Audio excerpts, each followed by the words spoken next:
नमस्कार बंधुरा सिरियाल सात काहन चैनले आपनादेर स्वागत जानाई।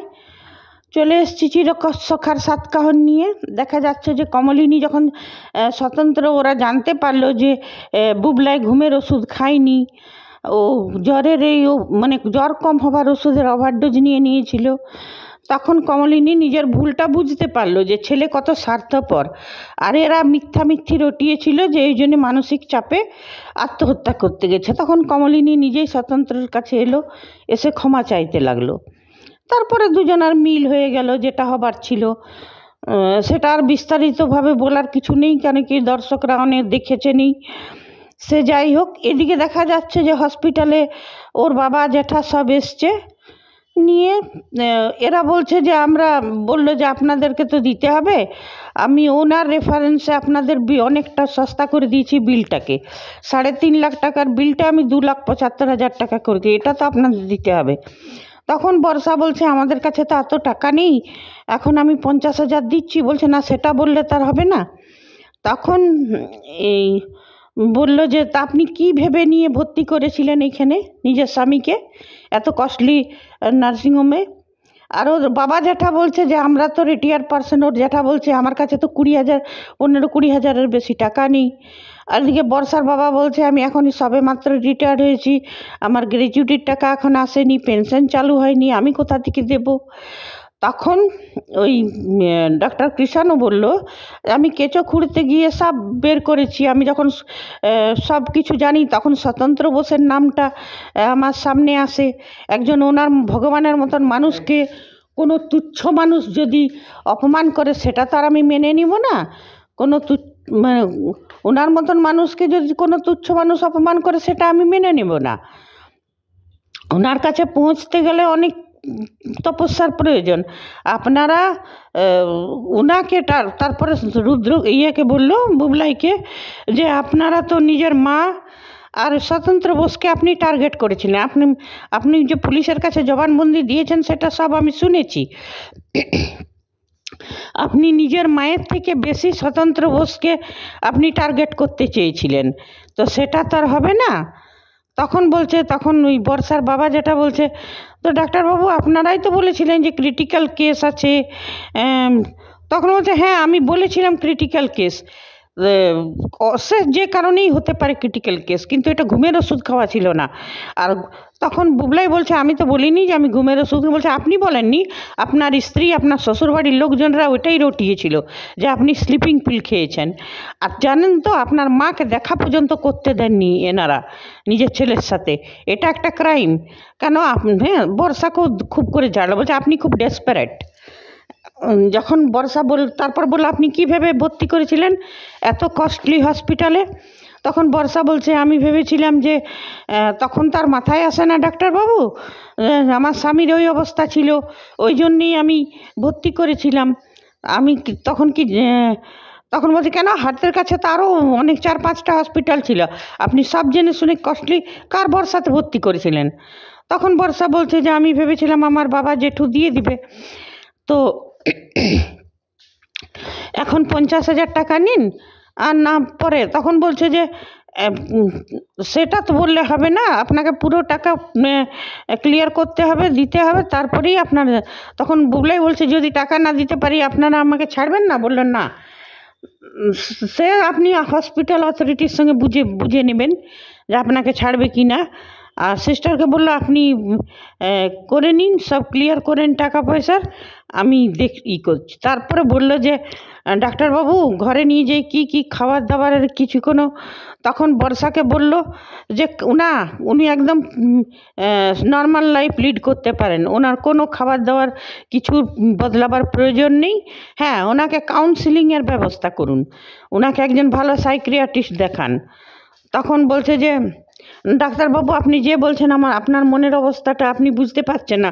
বলছে বুঝতে পারছি, আপনার যে অধিকার বোধ এই ভিতরে যে মানে হিংসে, এই জিনিসটাকে আপনি কম করুন। আপনি আপনি চান তো আমি কোনো সাইকিয়াট্রিস্টের ব্যবস্থা করে দেবো, আর আমার রেফারেন্সে কম টাকাও নেবে।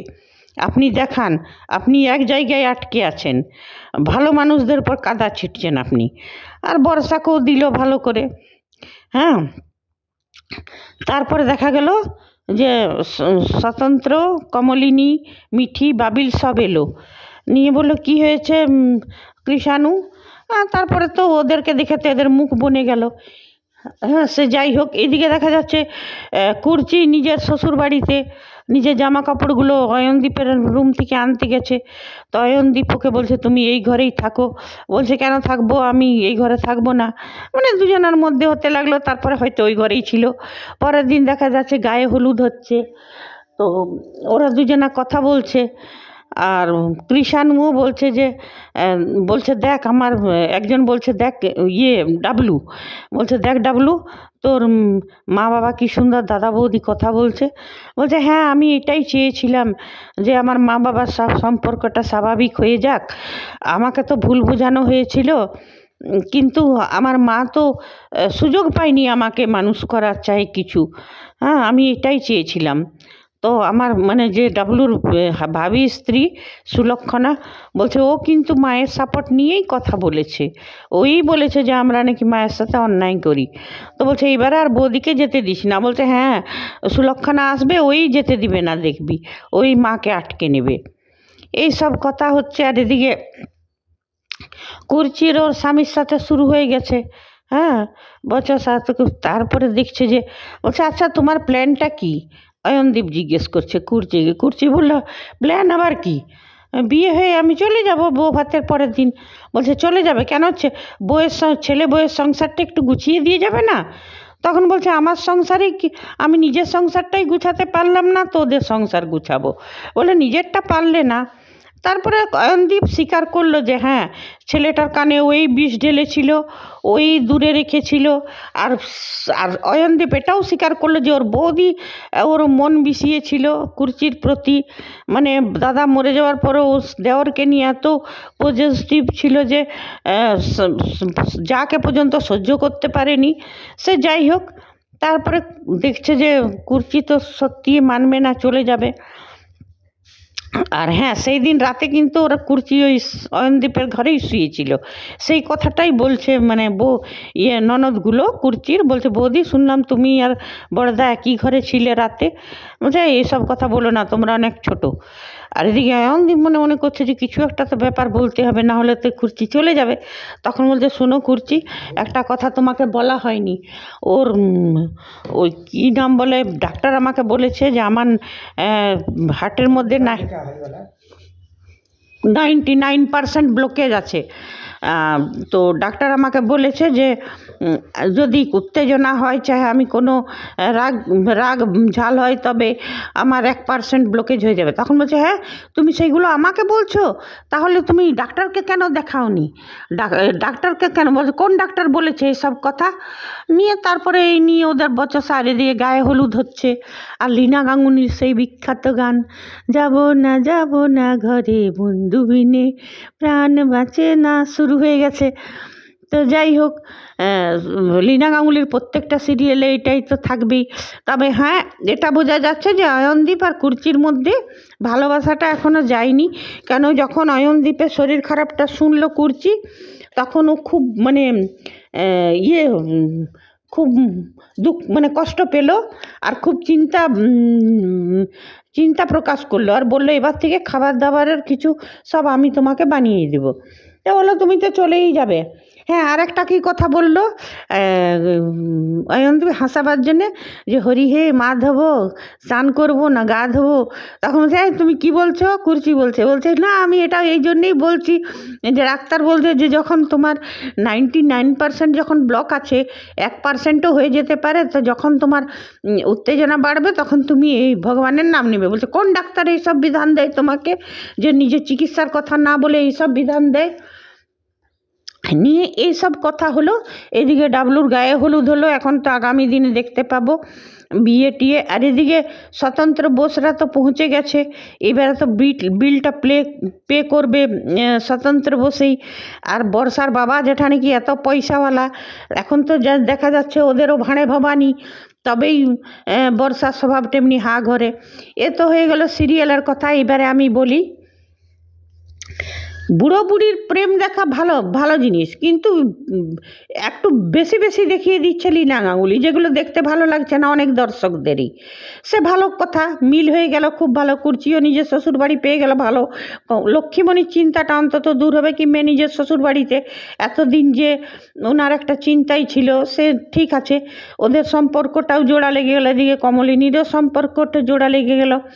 কিন্তু এই বর্ষা তো শুধরাবার নয়, এখনো পর্যন্ত শয়তানি করেই যাচ্ছে। আর বুবলাই ভগবান জানে কখন ভুল বুঝবে। বুবলাই বলছে, দেখুন ডাক্তারবাবু, কৃষাণুকে বলছে যে দেখুন আমার মনের মধ্যে কি চলছে আমি জানি, হ্যাঁ আমি কত কষ্টে আছি। তখন যদি আমার কাছে হাতের কাছে স্লিপিং পিল থাকলে তো ওইটাই খেতাম। আর হ্যাঁ, কৃষাণু এটাও বলল যে উনি খুব ভালো করে জানতেন যে এই জ্বরের এই যেটা খেলে কিছু একটা সমস্যা হবে, কিন্তু প্রাণে মরবে না, সেটা উনি ভালোই জানতেন, আর সেটা জেনেই খেয়েছিলেন। বুবলাই তখন অবাক হয়ে তাকাচ্ছে, তারপর বলছে যে আমাদের কাছে সব রকম রেকর্ড আছে, আমি পুলিশ চাইলে পুলিশের কাছে আপনাদেরকে ফাঁসিয়েও দিতে পারতাম। হ্যাঁ, বর্ষাকে বললো যে আপনাকে দুজনাকেই, কিন্তু আমি আপনার মা কষ্ট পাবে, স্বতন্ত্র বোস হ্যারাসমেন্ট হবে, সেই জন্যই আমি আপনাদেরকে ফাঁসালাম না। কেন স্বতন্ত্র বোস আর আপনার মা দুজনেই কষ্ট পাবে, হ্যারাসমেন্ট হবে ওদের, আপনাদের কথা চিন্তা করে নয়। হ্যাঁ, আর বর্ষাকে তো খুব করে ধুইয়ে দিল, এইটাই চাইছিলাম। এবার দেখা যাচ্ছে যে স্বতন্ত্র বোস তো বিলটা পে করবে। এইবারে আমি বলি যে স্বতন্ত্র বোসের কত এমন টাকা, ও তো প্রফেসর একটা। কমলিনীর মানে অতদিন সংসার চালিয়েছে, ওদেরকে ভালো ভালো স্কুলে পড়িয়েছে, বাড়ি কিনে দিয়েছে, তারপরে অত 50 লাখ টাকার গয়না কিনেছে। কমলিনীর আবার যখন হসপিটালে ছিল সব চিকিৎসার খরচা, তারপরেও হ্যাঁ, তো একটু লেখিকা একটু সূত্রটা আমাদেরকেও বলুক যে কোথা থেকে এত টাকা আসে একজন প্রফেসরের। মানছি টাকা থাকে, কিন্তু এত, হ্যাঁ এদিকে দিল, ঠিক আছে। এরপরেও কি বুবলাইয়ের লজ্জা হবে? এরপরেও কি বুবলাই নিজের ভুলটা বুঝতে পারবে? এবারে আর আমরা কোনো অশান্তি দেখতে চাই না। হ্যাঁ, বর্ষা তো নিজের নিয়মে অমনিয়ে থাকবে সাপের মতন, কিন্তু এবার আমরা দেখতে চাই যে বুবলাই বর্ষাকে খুব করে মানে ধুয়ে দিচ্ছে, যে তোমার জন্যই আমি আমার মা থেকে, নতুন কাকু থেকে এত দূর হয়ে গেছি। বর্ষাকে দোষারোপ করছে, আর বর্ষাকে ছেড়ে বেড়ে আর চলে আসুক বুবলাই, নিজের মায়ের কাছে মাপ চাক, স্বতন্ত্রের কাছে মাপ চাক, নিজের ভাই বোনদের সঙ্গে মিলে যাক। হ্যাঁ, এই বর্ষা তো মানে বর্ষার শয়তানিটা বুবলাই যেন বুঝতে পারে, বাস আমরা এইটুকুই চাই। আর এদিকে দেখা যাচ্ছে যে অনেকেই, হ্যাঁ যেমন কুর্চির জায়ে বিষ ঢেলেছিল দেওরের কানে, ঠিক আছে, এটা বাস্তবে হয়।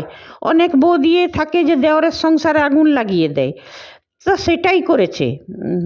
কিন্তু এইখানেও দেখা যাক এখানেও দেখা যাচ্ছে যে ভালোই শেষ পর্যন্ত অয়নদীপ বুঝতে পেরেছে যে ওর বউ দিয়ে ওর বিষটা ঢেলেছে। এবারে দেখা যাক যে ওর বৌদিও অনুতপ্ত হোক। আচ্ছা, ওর বৌদি যেখানে আছে সেখানেই থাকুক, বাড়ে যাক, আর দেখাবার দরকারও নেই ওর বৌদিকে। এবারে দেখা কুর্চি যেমন নিজের সংসারে ঠিকঠাক থাকে, কমলিনীও সংসারে ঠিকঠাক থাকে। আর হ্যাঁ, এইবারে এটা আসবো যে ডাক্তার কৃষাণু একে নিয়ে আবার মৌ না কাড়াকাড়ি শুরু করে দেয়, এইটাই।